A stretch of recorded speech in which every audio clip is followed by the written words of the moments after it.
सुरभि सिंह, स्वागत है आपका हमारे चैनल नेक्स्ट 9 लाइव पर। जी हाँ, बप्पी लहरी 16 फरवरी को उनका निधन हो गया, जिसके बाद उनका पूरा परिवार पूरी तरीके से टूट गया।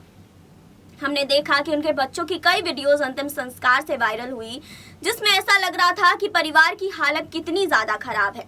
आपको बता दें कि परिवार यहाँ पर रो रहा था, बिलख रहा था, क्योंकि बप्पी लहरी इस दुनिया से चले गए। लेकिन हमें पता चला था कि बप्पी लहरी का निधन ऑब्स्ट्रक्टिव स्लीप अपैनिया की वजह से हुआ था।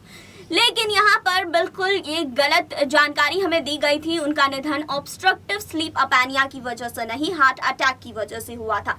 ये हम नहीं कह रहे, ये उनके बेटे बप्पा लहरी का बयान है। आपको बता दें कि पिता के निधन के बाद पहली बार बप्पा लहरी सामने आए और उन्होंने बताया कि आखिर उनके पिता का निधन क्यों हुआ था, उनके पिता आखिर किस वजह से इस दुनिया को अलविदा कह गए। जी हाँ, तो बप्पा लहरी ने बताया कि उनके पिता बप्पी लहरी को हार्ट अटैक आया था खाने के समय, जिस वजह से उनका निधन हुआ। सांस ना लेने की वजह से उनका निधन नहीं हुआ। ऑब्स्ट्रक्टिव स्लीप अपैनिया, जो कि नींद में जो सांस रुक जाती है, उस समय ये बीमारी होती है और नींद के समय ही इंसान चला जाता है।